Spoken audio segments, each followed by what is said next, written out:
स्वागत है आप सभी का हमारी नई सीरीज व्हाट इफ में।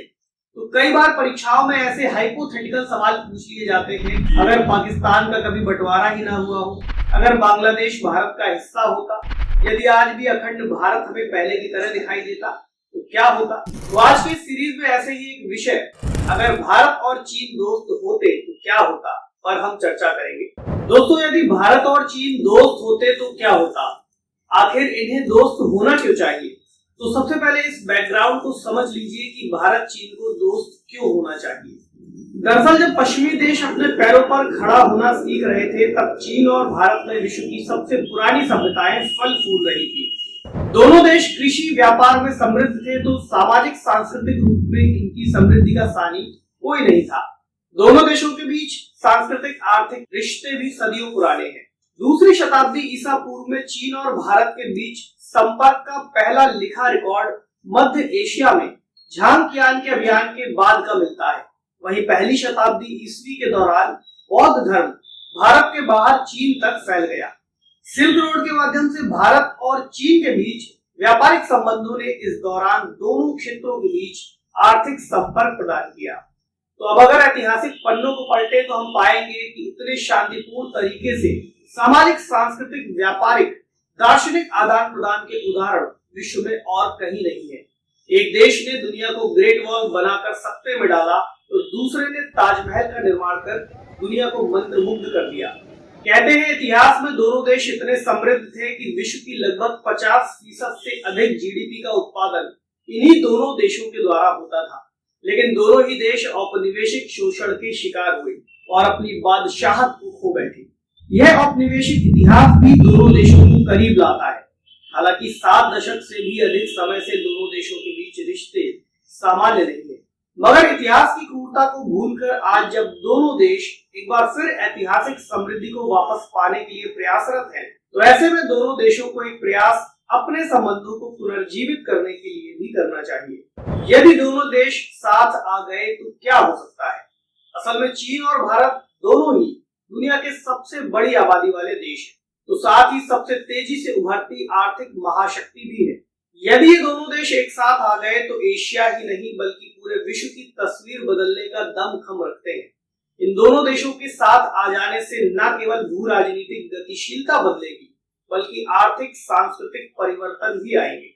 वहीं क्षेत्रीय स्थिरता भी बढ़ेगी। यदि चीन और भारत साथ आ गए तो अमेरिका की बादशाहत टूटेगी। इससे एक ध्रुवीयता से दुनिया बहुध्रुवीयता में बदलेगी और आज जो शक्ति का केंद्र पश्चिमी और यूरोपीय देशों के हाथ में है, वह एशिया के पास होगा। इससे शक्ति का समान वितरण होगा। दोनों देशों का सहयोग एशियाई राजनीति और अर्थव्यवस्था को भी प्रभावित करेगा। जहां भारत और चीन दोनों ही नवाचार में आगे हैं, वहीं संसाधन के मामले में भी समृद्ध है। चीन पहले से ही भारत में निवेश का एक महत्वपूर्ण स्रोत है, तो वहीं कई चीनी कंपनियां भारत में कार्य कर रही हैं। दोनों देश मिलकर जहां सेमीकंडक्टर, इलेक्ट्रॉनिक उत्पादों में सहयोग के द्वारा दुनिया में नंबर 1 बन सकते हैं, तो वहीं डिजिटल टेक्नोलॉजी में भी गूगल, एक्स यानी ट्विटर, फेसबुक आदि की जगह ले सकते हैं। इसके साथ ही दोनों देश मिलकर स्पेस टेक्नोलॉजी में भी अमेरिकी वर्चस्व को चुनौती दे सकते हैं। दोनों देशों के बीच संयुक्त आर्थिक उद्यम, व्यापार साझेदारी और बुनियादी ढांचा परियोजनाओं में भी वृद्धि से विकास को बढ़ावा मिलेगा। तो संयुक्त बुनियादी ढांचा परियोजनाओं के विकास जैसे रेलवे, राजमार्ग और बंदरगाह से माल और लोगों की आवाजाही के कारण सुविधा और बढ़ सकेगी। चीन और भारत के बीच कनेक्टिविटी बढ़ने से नए व्यापारिक मार्ग और आर्थिक गलियारे खुल सकते हैं। इससे एशिया का और अधिक आर्थिक सशक्तिकरण होगा। वहीं दोनों देशों की साझेदारी चीन के बेल्ट रोड प्रोजेक्ट के माध्यम से सिल्क रोड को रिन्यू कर सकती है। इससे न केवल व्यापार बढ़ेगा बल्कि सांस्कृतिक आदान प्रदान भी बढ़ेगा। हालांकि यह भी सच है कि भारत और चीन के बीच दुनिया का सबसे बड़ा क्षेत्रीय विवाद है, जो लगभग उत्तर कोरिया के आकार के समान है। दोनों देशों के पास दुनिया की 2 सबसे बड़ी सेनाएं हैं, जो खतरनाक हथियारों से लैस है। वर्तमान में चीन और भारत के बीच अक्सर सीमा विवाद और तनाव होता रहता है। ऐसे में यदि दोनों देशों में टकराव हुआ तो परिणाम भयानक होंगे। लेकिन यदि चीन और भारत मित्र होते, एशिया को स्थिरता से लाभ होता। उनके सहयोग से क्षेत्र में शांति आ सकती है, जिससे संघर्ष का खतरा कम हो सकता है। इन दोनों देशों के समृद्ध सांस्कृतिक इतिहास और मैत्रीपूर्ण संबंध सांस्कृतिक आदान प्रदान को बढ़ावा देंगे। इसके साथ ही आपसी समझ को बढ़ावा मिलेगा और पड़ोसी देश भी अपने विवादों को सुलझाने पर जोर देंगे। ये स्थिरता हिंद प्रशांत यानी इंडो पैसिफिक क्षेत्र के संसाधनों के बेहतर दोहन को भी संभव बनाएगी, तो वही क्षेत्र में पश्चिमी देशों के प्रभाव को भी कम करेगी। तो यदि भारत चीन दोस्त होते तो सबसे बड़ी चुनौती अमेरिकी डॉलर को मिलेगी। चीन और भारत दोनों ही देशों ने इसकी बानगी रूस यूक्रेन युद्ध के बाद पेश कर दी थी, जब दोनों देशों ने मिलकर स्विफ्ट से बाहर निकाले जाने के बावजूद रूसी अर्थव्यवस्था को गिरने से बचा लिया। आज दोनों देशों के बीच जहां $100 बिलियन से भी अधिक का व्यापार होता है, वहीं दोनों देश कच्चे तेल के सबसे बड़े आयातक भी हैं। जबकि रूस, ईरान, संयुक्त अरब अमीरात और सऊदी अरब आदि कच्चे तेल के निर्यातक देशों से दोनों के ही अच्छे संबंध हैं। वहीं ब्रिक्स, एससीओ यानी द शंघाई कोऑपरेशन ऑर्गेनाइजेशन जैसे कई बहुध्रुवीय मंचों से भी दोनों देश मिलकर डॉलर के खिलाफ दूसरे देशों को साथ ला सकते हैं। अभी हमने कुछ दिनों पहले रशिया के शहर कजान में हुई ब्रिक्स की समिट में इसके कुछ एग्जाम्पल भी देखे। साथ ही इससे भारत के यूपीआई यानी यूनिफाइड पेमेंट इंटरफेस का भी विस्तार होगा। इससे पश्चिमी देशों की बैंकिंग प्रणाली जैसे कि स्विफ्ट प्रणाली को भी धक्का लगेगा। ऐसे में दोनों देशों की दोस्ती अमेरिकी डॉलर के वर्चस्व को तोड़ने का काम करेगी। वहीं भारत चीन के साथ आने से संयुक्त राष्ट्र परिषद में भारत की दावेदारी को भी मजबूती मिलेगी। अगला है आतंकवाद के विरुद्ध लड़ाई में सहयोग। इसके अलावा भारत की आतंकवाद के खिलाफ मुहिम में सबसे बड़ा रोड़ा चीन और पाकिस्तान है।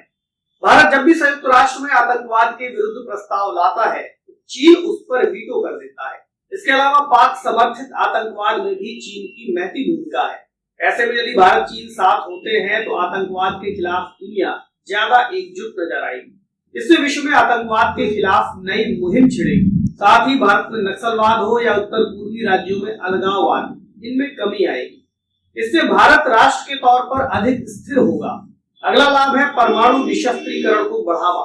तो भारत चीन के साथ आने से विश्व में परमाणु निशस्त्रीकरण को भी बढ़ावा मिलेगा, क्योंकि भारत और चीन ने परमाणु हथियार एक दूसरे से सुरक्षा के लिए ही बनाए हैं। ऐसे में यदि दोनों देश दोस्त बन जाए तो इसकी आवश्यकता नहीं रह जाएगी।